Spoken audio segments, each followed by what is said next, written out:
A warm welcome to TV Africa News and thank you for always joining us. This is Africa Today. My name is Najuma Lima, but first are the headlines. Uganda, Kenya Foreign Affairs Permanent Secretaries meet to discuss bilateral relations.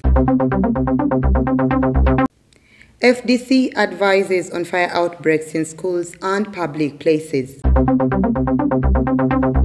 Somaliland ceasefire holds after fighting leaves dozens dead.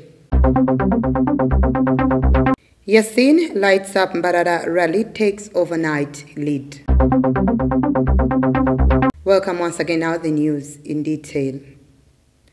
The Uganda Permanent Secretary for the Ministry of Foreign Affairs, Vincent Bagire, has met his counterpart from Kenya, Dr. Korir Singoi, and they have discussed several issues of mutual interest to both countries. We have more.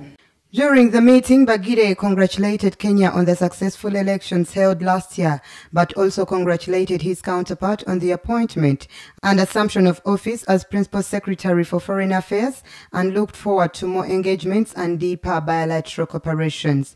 He informed his host that Uganda was preparing to host the next Joint Ministerial Commission with Kenya in August 2023 and AMISOM Troop Contributing Countries Summit soon. Bagire also briefed his host about the forthcoming Non-Aligned Movement Summit and Group of 77 plus China to be held back-to-back in Kampala in December 2023, to which Kenya and other member states will be invited to attend at the highest level. On his part, Dr. Korir welcomed the Ugandan delegation, appreciated the role played by the President, Yoweri Kaguta Museveni, in regional peace initiatives, and welcomed Uganda's invitation to attend the proposed AMISOM Summit and the joint ministerial meetings, as well as NAM and G77 summits.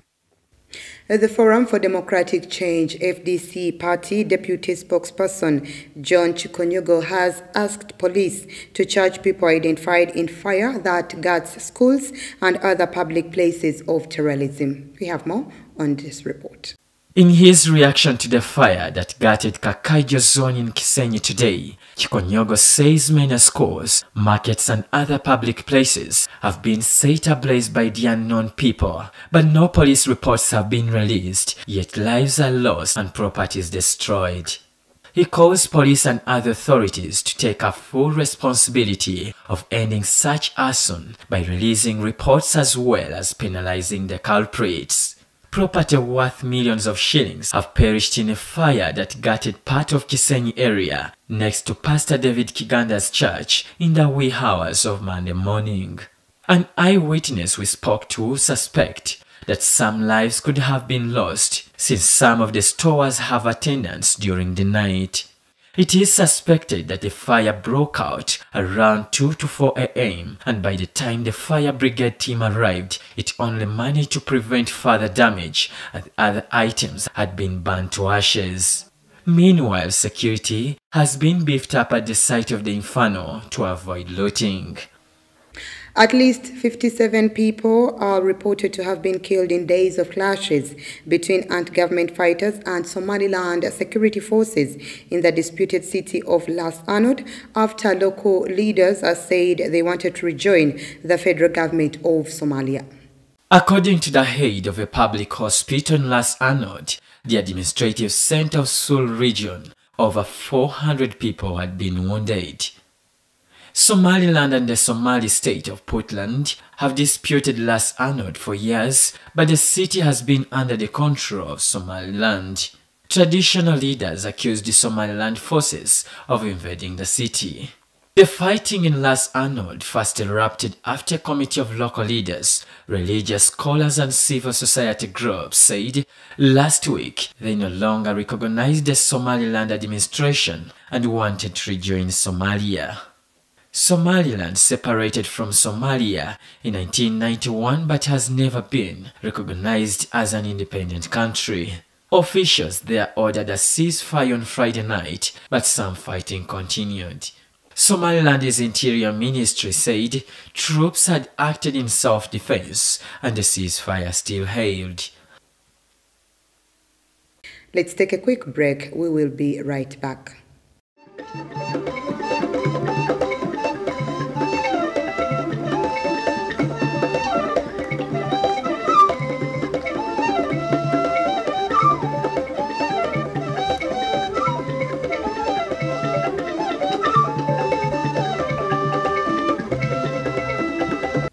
Welcome back. You're still watching TV Africa News, the right to know. The African Union has called on Saturday for a political dialogue between the Ethiopian government and the Tigrayan officials more than 3 months after a peace agreement that ended a bloody conflict in the north of the country. The statement issued on Saturday in Addis Ababa was the outcome from a meeting of the Monitoring Committee for the Peace Agreement on Friday that included representatives of the Ethiopian government, Tigrayan leaders, and the Intergovernmental Authority on Development. A peace agreement was signed in November 2022 in Pretoria between the Ethiopian government and the rebels of this northern region of Ethiopia after 2 years of conflict. Since the Pretoria Agreement, the fighting has stopped and aid deliveries have resumed. Flights between the capital of the Tigray region, Mekelle, and Addis Ababa restarted in early January after an 18-month interruption. Access to Tigray is restricted, making it impossible to independently verify the situation on the ground. Talks in preparation for Gabonese presidential election in August are set to begin on Monday 13th February with vivid memories of 2016 when the poll was marred by violence and the raiding of the headquarters of the main opposition candidate. Citizen campaign groups and religious leaders were not invited to the meeting. According to Mark Honor, the president of Tannon's La Page, which brings together 6 civil society organizations, the government did not appreciate the tone of the bishops, saying that they spoke in the presence of the Vatican representative and the civil society, which has always been critical of the management of public affairs and the organization. Civil society activists were excluded from the discussions but are clear about their points. They believe would help to improve electoral governance, elements that they hope would be included during the dialogue.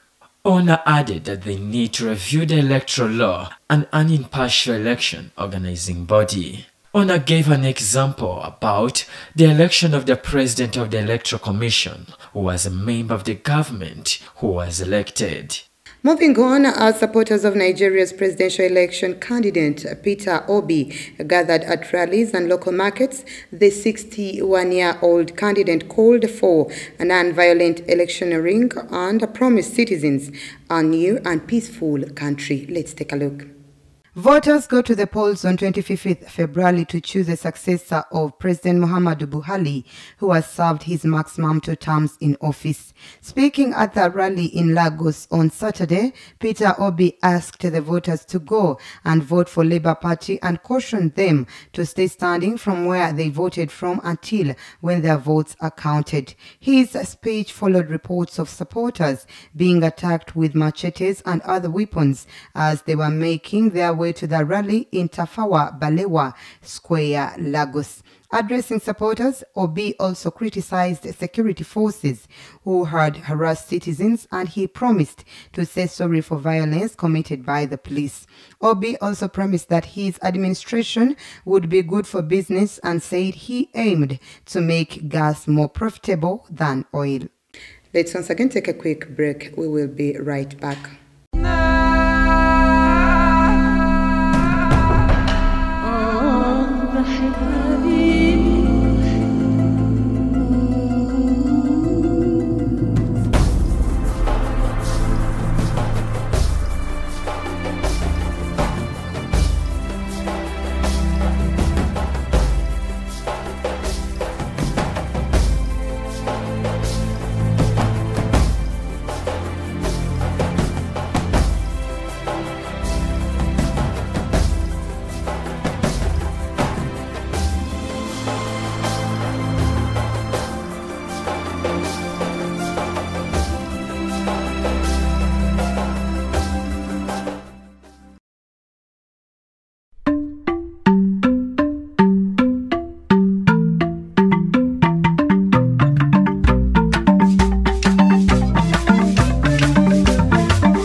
Welcome back. You're still watching TV Africa News, the right to know. In our business news today, the mission of Morocco's ambassador to France has ended without a successor being appointed in a climate of diplomatic crisis between Rabat and Paris, according to local media reports. According to a press release from the Ministry of Foreign Affairs, published in the official bulletin of February 2nd and relayed on Friday by the media, it was decided to terminate the functions of Mohamed Bechaban as ambassador of His Majesty to the French Republic as of January 19, 2023, in accordance with the High Royal Instructions. The date of the end of the mission of the Moroccan diplomatic representative in France intervenes the day when the European Parliament voted a resolution calling on the Moroccan authorities to respect the freedom of the press, according to the Press media. Moroccan politicians and some media have accused France of having orchestrated an anti-Moroccan campaign in Brussels. Officially, the decision to terminate Mr. Bechaban's functions is a normal administrative procedure that follows his appointment by King Mohammed VI on October 18th as the head of a sovereign investment fund whose mission is to boost the economy.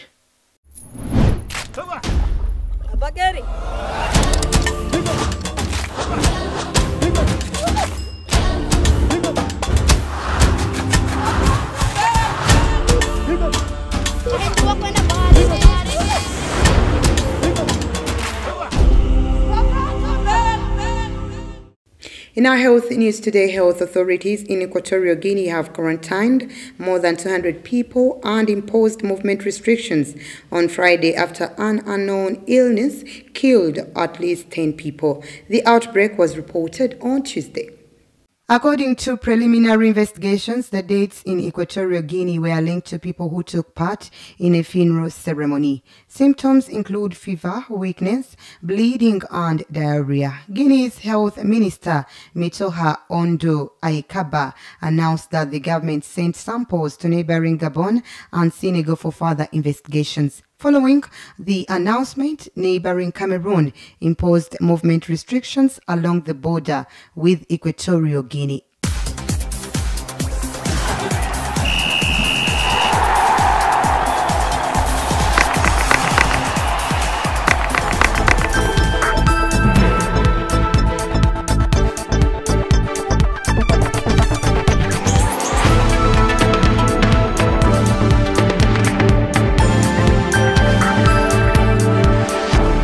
And finally, with our sports news today, Yasin Nasser and Ali Katumba introduced the Ford Fiesta Rally 2 car to the National Rally Championship with a sublime performance on day one of the Mbarara Rally. Ahumuza with more.